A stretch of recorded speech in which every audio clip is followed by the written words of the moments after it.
산은 산이고 물은 물이다라는 말은 성철 스님을 통하여 널리 알려진 구절이지만 이 말을 처음 한 사람은 중국 송나라 때 청원유신 선사입니다. 이 구절에 대하여 불교학자와 스님들이 풀이해 놓은 것이 너무 많아서 이젠 식상할 정도이지요. 심지어 그래서 뭐 어쩌라고? 라는 말까지 나올 법도 합니다. 가방 끈이 길면 불법을 깨우치기가 오히려 어렵습니다. 그러나 일단 깨치고 나면 그동안 가방 끈 길게 배웠던 것이 큰 도움이 된답니다. 인문학 분야에서 많이 배운 사람은 불경을 인문학적으로 접근하면서 불교 문학과 불교 미술을 문명 발달사와 더불어 얘기하고, 이공계 분야에서 많이 배운 사람은 예컨대 불교 수행으로서 건강을 회복한 사람에 대하여 플라시보 효과라고 폄하합니다. 문학을 깊이 전공한 사람이 불법을 깨우치고 나면 그 사람이 지은 깨우침의 시의 구절은 중생들의 마음속 깊이 파고들어 초발심을 일으키는 심리기제로 작용하고, 미술을 깊이 전공한 사람이 불법을 깨우치고 나면 그의 달마도는 중생들의 육신 속에 깊이 스며들어 수행에 용맹정진하게끔 생리기제로서 작용합니다. 의학과 물리학 등의 이공계를 깊이 전공한 사람이 불법을 깨치고 나면 중생들로 하여금 자신의 몸뚱이라는 색신에 대한 집착, 즉 아집에서 벗어나게 하며 주변 사물에 대한 집착, 즉 법집에서 벗어나게 할 수 있습니다.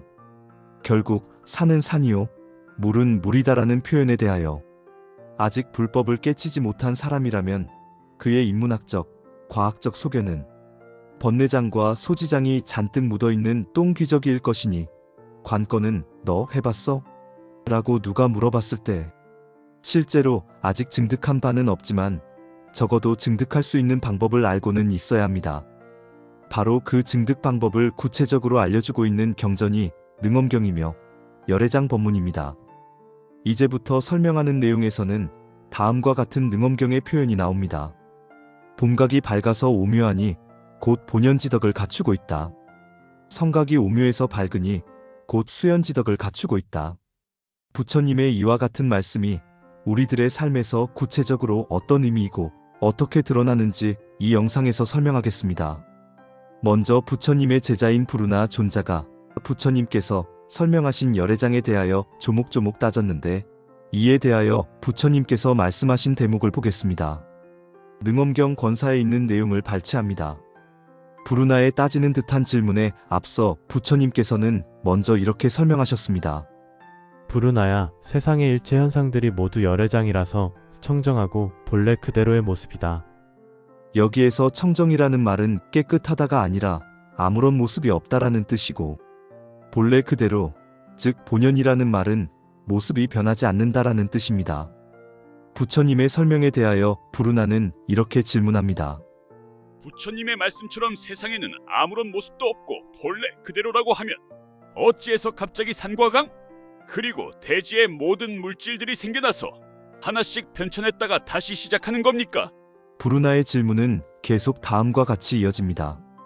여러분의 이해를 돕기 위하여 문장을 좀 더 현대적인 구어체로 바꾸었습니다. 또 부처님께서는 이 세상의 물질을 이루는 지수와 풍이라는 네 가지 요소들이 어느 하나 부족함이 없어서 이 세상과 우주 전체에 두루 퍼져 있고 항상 변함없이 고요히 그 상태를 유지한다고 하셨잖아요. 그런데 이상하지 않나요? 부처님, 흙이 온 세상을 다 차지하고 있으면 물이 있을 자리가 없잖아요. 그리고 물이 다 차지하고 있으면 불이 생길 수가 없잖아요. 물과 불이 함께 허공에 두루 있으면 어찌 서로 다투지 않을 수 있겠어요? 세존이시여, 흙은 무언가를 가로막는 성질이 있고 허공은 텅 비어있는 것인데 어찌 이처럼 두 가지가 동시에 두루 차지할 수 있겠어요? 흙이 있으면 그 흙의 양만큼 공간이 줄어들고, 공간이 있다면 그 공간만큼 흙이 없는 거잖아요. 저로서는 도저히 그 이치를 알 수 없습니다. 이처럼 부르나의 질문은 현대인이 보기에도 지극히 상식적입니다. 이에 대하여 부처님께서 다음과 같이 설명하십니다. 부르나야, 청정하고 본래 자연 그대로라고 하면 어떻게 산화대지가 갑자기 생기냐고 나에게 질문하였구나. 그런데 너는 내가 항상 말했던 것을 듣지 못했느냐? 내가 말했지 않느냐? 성각이 묘명하고 봄각이 명묘하다고. 드디어 어려운 내용이 나왔네요. 성각과 봄각, 그리고 오묘해서 밝다, 밝아서 오묘하다. 능엄경의 한자 원문을 그대로 옮기면 성각과 본각이며, 오묘해서 밝다는 묘의명이고 밝아서 오묘하다는 명의묘입니다. 이러한 능엄경의 말씀은 제 아무리 한문 실력이 뛰어나도 이해하기 어렵습니다. 불교를 학문적으로 연구한 사람들 역시 꽤나 머리 아플 겁니다.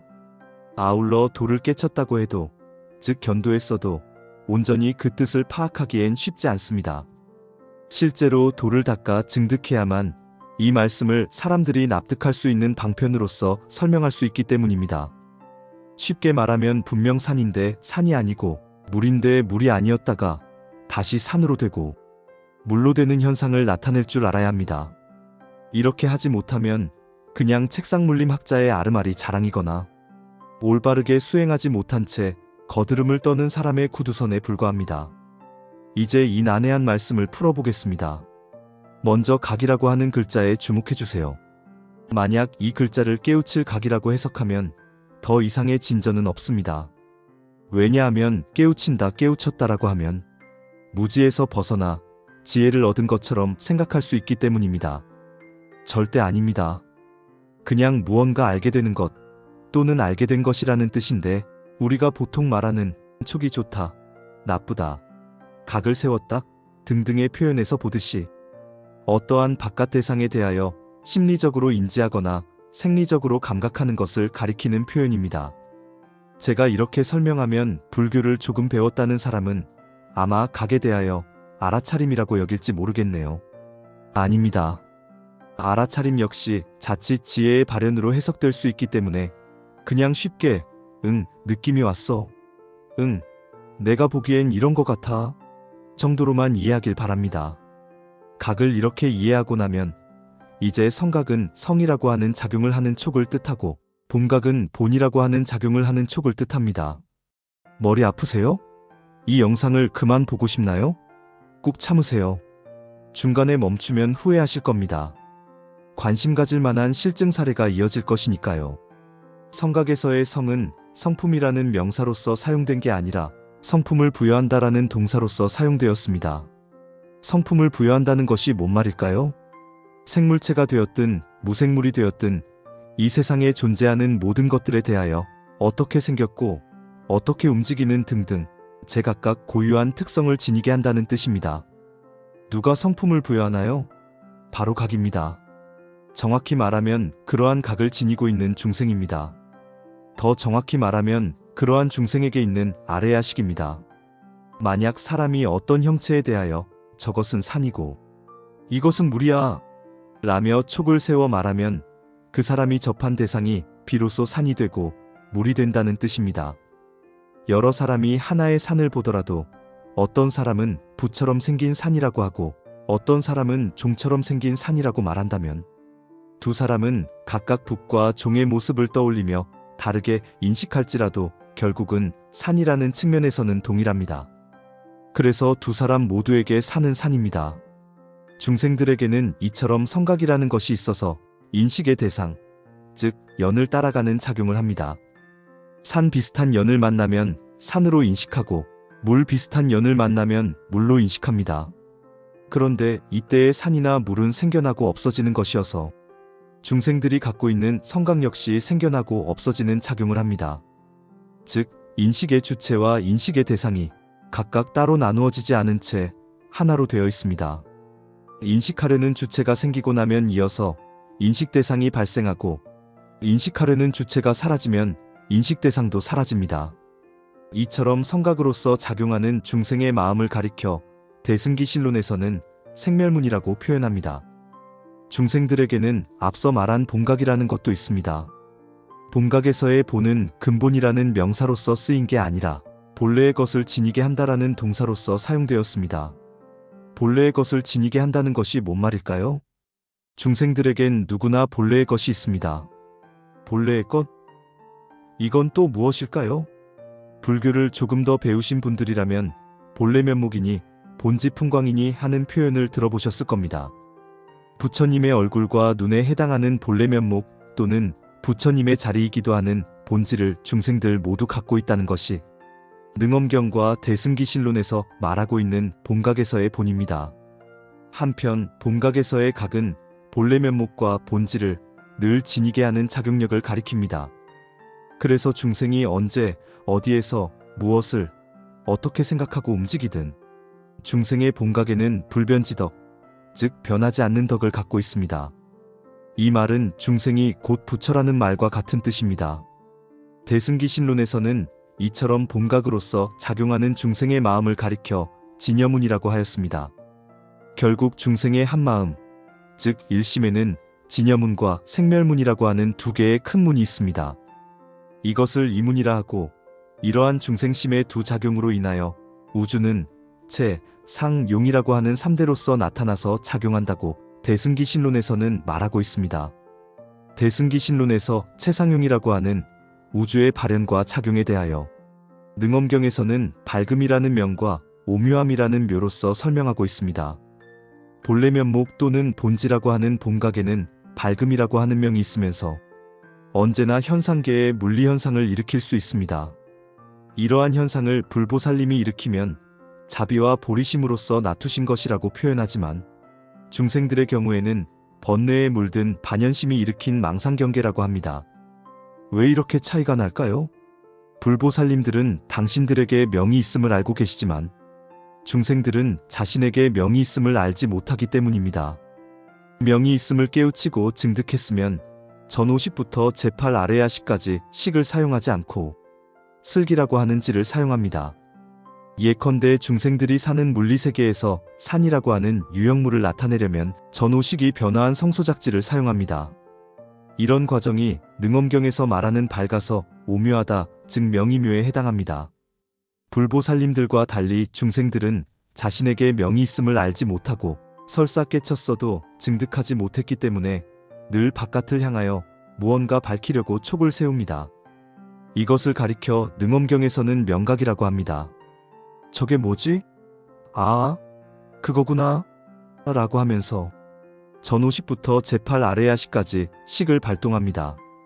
마을을 바라보고 있는 봉우리 2개짜리 산을 쌍둥이산이라고 생각한 중생에게는 쌍둥이 기운이 망상으로 발생하여 쌍둥이를 낳게 되고, 그 중생과 동업으로서의 의보를 지닌 그 마을의 다른 사람들도 쌍둥이를 낳게 되어 어느새 그 마을은 쌍둥이 마을로 소문납니다.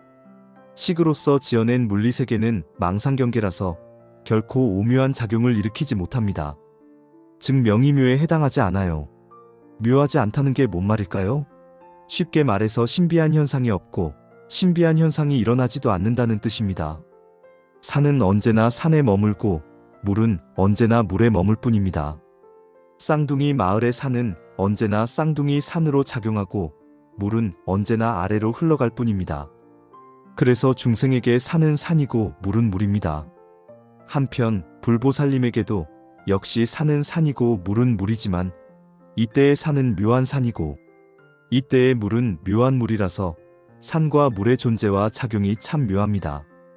모래투성이 산이 무너지지 않거나 물이 중력을 거슬러 흘러가는 식으로 상식적이지 않은 형태와 움직임을 드러내기 때문입니다.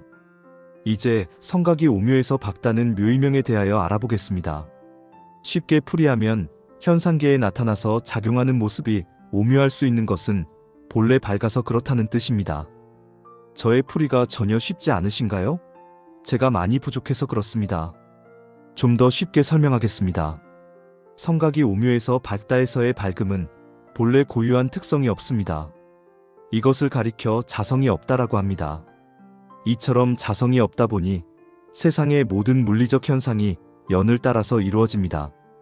이것을 의상대사의 법성계에서는 불수자성 수연성이라고 했고, 능엄경에서는 성각의 이러한 작용력을 가리켜 수연지덕이라고 합니다. 이처럼 어떤 고정되고 변하지 않는 특성이 없이 그냥 연으로 생겼기 때문에 만약 그 연이 사라지면 본래의 밝음이 드러납니다.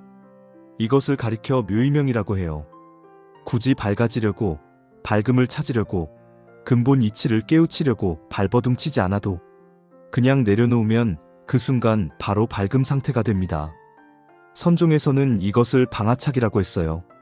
자아와 사물에 대하여 집착하지 말라는 뜻인데, 금강경의 말씀으로 표현하면 무주상입니다.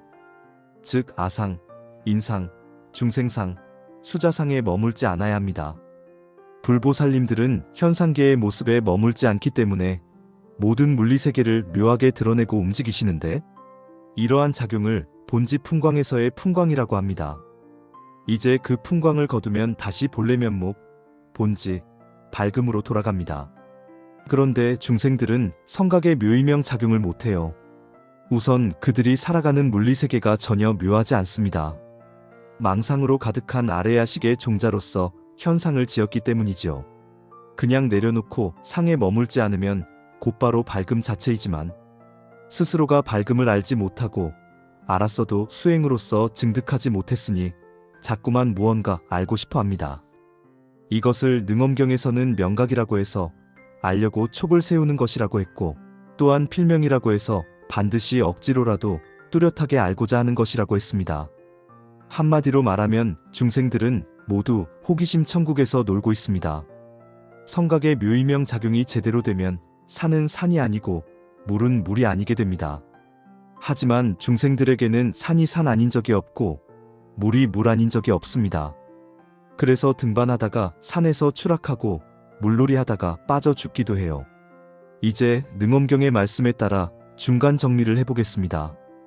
본체로서 말하면 산은 산이 아니고 물은 물이 아닙니다. 이것을 능엄경에선 의체원비라고 합니다. 즉 체에 의하면 모두 아니다입니다. 색수상행식 오음이라는 물리와 심리세계 모두 아니고 마음이라는 것도 아니며 지수화풍인 것도 아닙니다. 안이비설신이도 아니고 색성향미촉법도 아니며 안식계부터 의식계까지 모두 아닙니다. 결국 중생이 맞닥뜨리는 현상계, 즉 18계가 사실은 모두 아니고 망상경계입니다. 심지어 12인연도 아니고 사성제도 아니며 육바라밀도 아니고 불법도 아닙니다. 작용으로서 말하면 산은 산이고 물은 물입니다. 이것을 능엄경에선 의용원직이라고 합니다. 즉 작용에 의하면 모두 해당합니다. 그러나 본체와 작용이 모두 함께 없어짐을 깨달아야 합니다.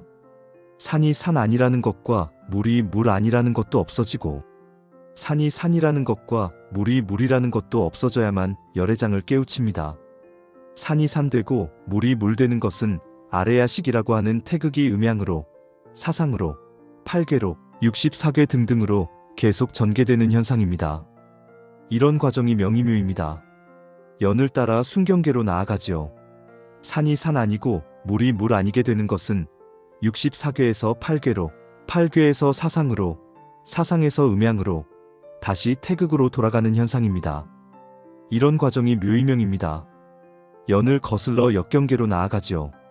그러나 사실 순경계도 없고 역경계도 없어요. 이런 상태가 열애장이고 금강반야이며 무국입니다. 오랜 시간 이 영상을 지켜보신다고 힘드셨죠?